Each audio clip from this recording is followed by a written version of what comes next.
Nagpatuloy ang pagtuturo ni Kurapika sa kanyang mga estudyante ng paggamit ng NEN. Pinapanood niya ang mga ito sa pagpapadaloy ng natural na oras sa sarili-sarili nilang mga katawan.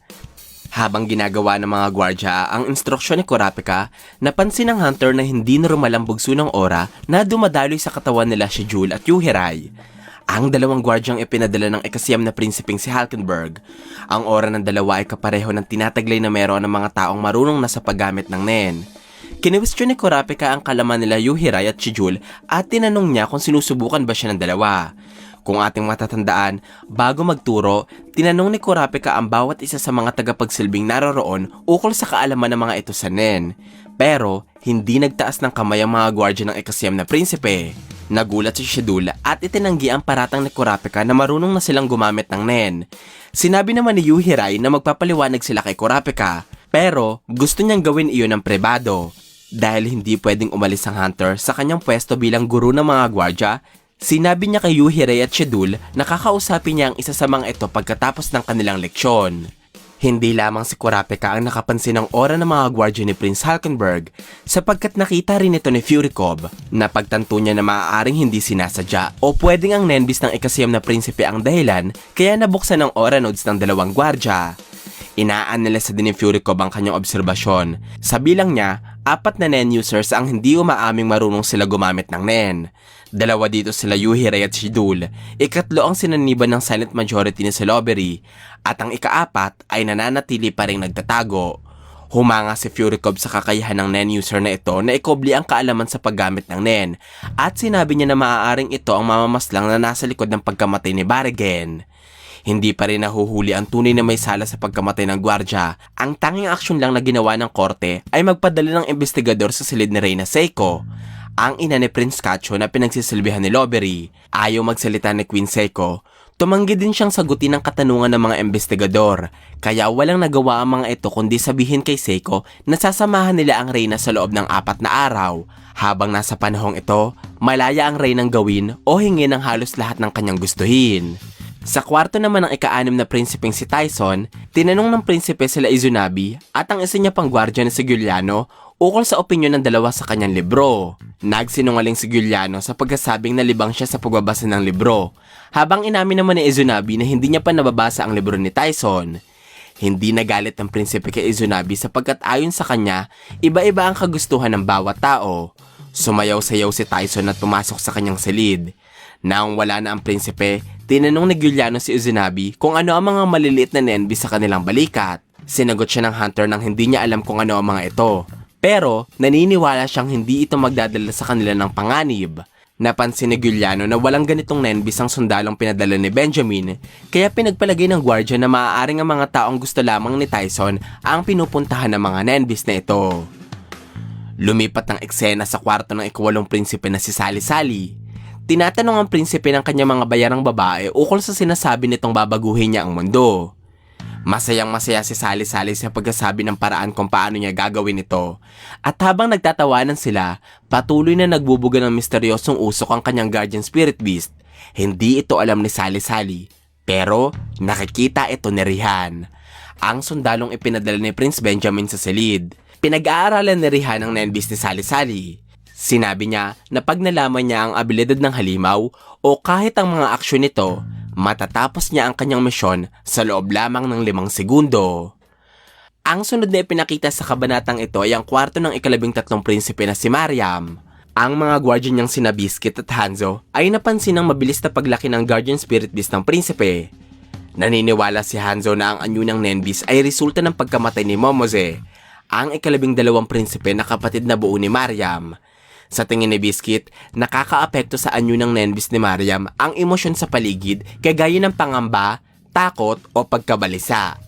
Habang inoobserbahan nila ang nenbis, dumating ang 2 pang gwardya ng prinsipe at sinabi ng mga ito sa 2 hunters na magpahinga na dahil sila na ang kanilang kahalili. Dahil dito, nahiga na sila Biscuit at Hanzo sa kanilang silid. Pero hindi pa sila matutulog sapagkat pinalano ni Hanzong mag-imbestiga para malaman kung sino ang pumatay kay Momose. Naniniwala si Hanzo na kakalma ang nenbis ni Mariam kapag nalaman nila ang pagkakakilanlan ng mamamaslang.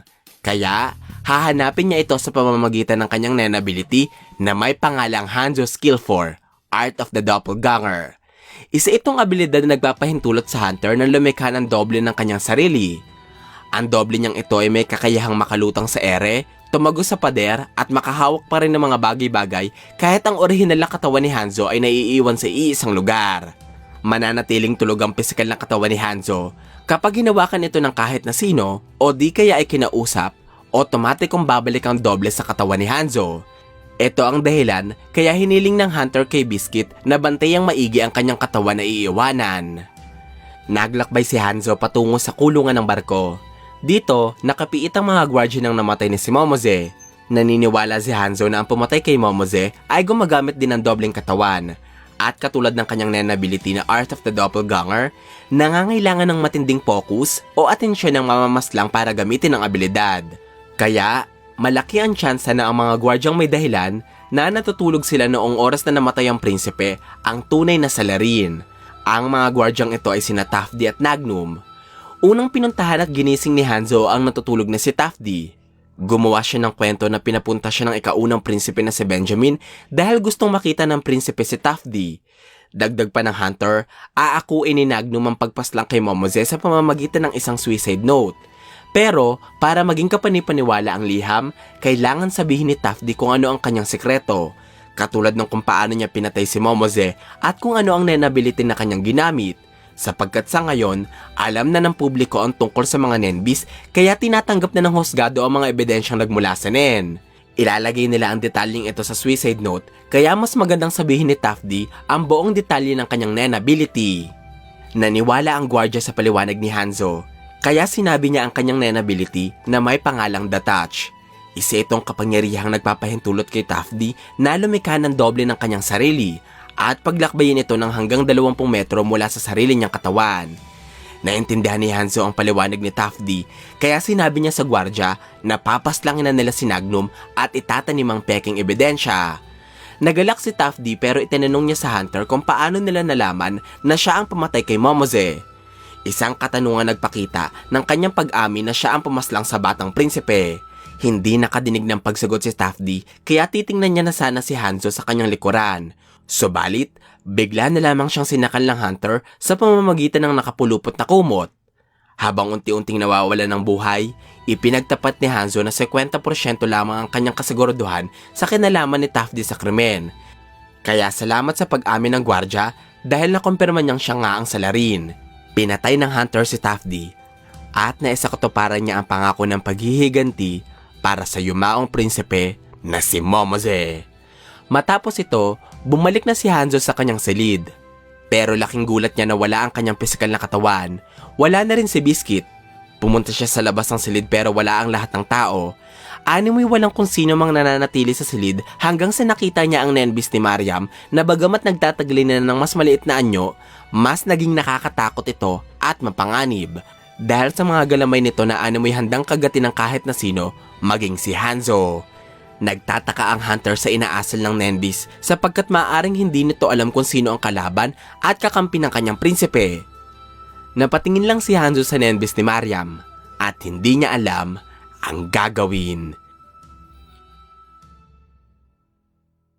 Natapos na ang unang araw ng pagtuturo ni Kurapika. Pinabalik niya na ang lahat ng tagapagsilbi sa kanilang mga silid.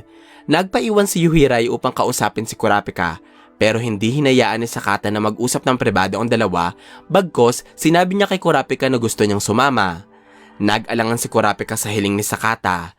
Napansin ito ng gwardiya ng ikatlong prinsipe kaya lumapit siya kay Kurapika at ipinaliwanag dito na kailangan niyang iprioridad ang pagtulong kay Zangley sapagkat lubhan niyang kailangan ng suporta ng prinsipe, lalo na ngayong lantaran ng pagpatay ng mamamaslang. Napansin ni Yuhirai ang pag-uusap ng dalawa kaya lumapit siya sa mga ito at sinabing handa siyang magpaubaya dahilan para pahintulutan ni Kurapika si Sakata na manatili habang nag-uusap sila ni Yuhirai.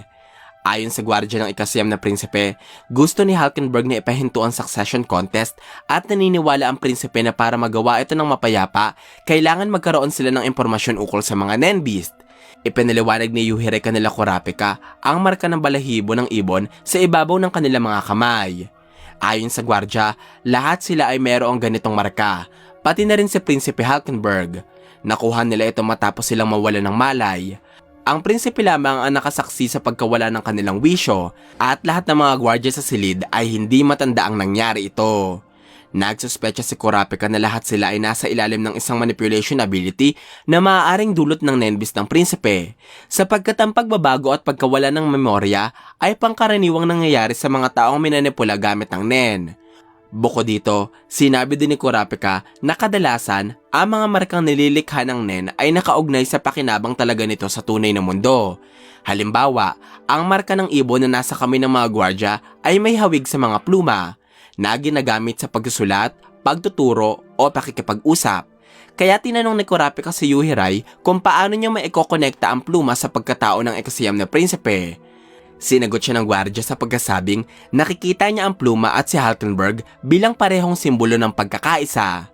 May natural na karismang tinataglay ang ikasiyam na prinsipe na tumutulong sa kanya para madaling mahikayat ang maraming tao sa kanyang mga plano at kagustuhan.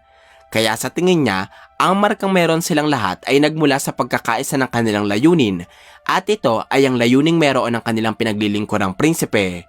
Sumang-ayon si Kurapika sa magandang paliwanag ni Yuhirai, pero sinabi niya na parang imposible ang layunin na ninanais ni Halkenberg. Inamin ni Yuhirai na sumasalungat niya ang kagustuhan ng prinsipe sa sistema ng succession contest.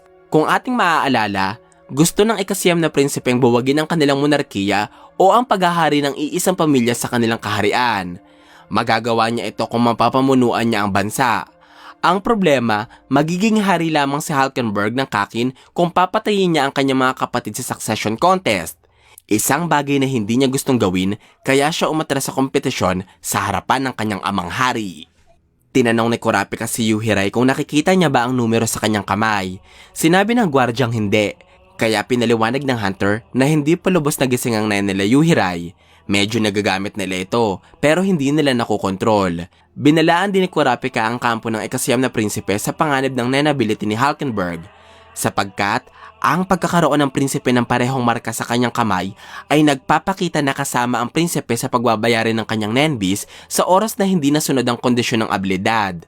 Para maiwasan ang panganganib ng buhay ni Halkenberg, pinayuhan ni Kurapika si Yuhirai na pag-aralan ng kakayahan ng prinsipe at sabihin ito kay Kurapika para magabayan sila nito sa dapat gawin. Pinangako din ng hunter na hindi niya gagamitin ang impormasyon para lumamang sa kompetisyon, sapagkat maging ang ina ni Prinsipe Wobble na si Reyna Uwito ay hindi gustong sumali sa madugong agawan ng trono. Ipinahayag din ni Kurapika na kailangang magtulungan ng mga batang anak ng hari, lalo na ngayong isa sa pinakabatang prinsipe ang unang namatay sa kompetisyon. Sinang-ayunan nito ni Sakata at Yuhirai at nagkasundo silang tatlo na pagtuunan ng proteksyon ng mga prinsipeng kanilang pinaglilingkuran. Samantala, sa kwarto ng ikalawang prinsipe na si Camila, naglalakad ang babae palapit kay Muse. Tinanong ng sundalong ipinadala ni Prince Benjamin si Camila sa kailangan nito. Sumagot ang babae sa pagkasabi ng kanyang pagnanais na patayin si Benjamin. Napatayo si Muse at binalaan ng ikalawang prinsipe. Binaliwala ito ni Camila at pinapili ng babae si Muse kung gusto ba siyang tulungan ng sundalo o gusto nitong mamatay. Napakaganda ng susunod na kabanata dahil makikita natin ang isa sa pinakamalakas na nen after death na naipamalas sa kwento.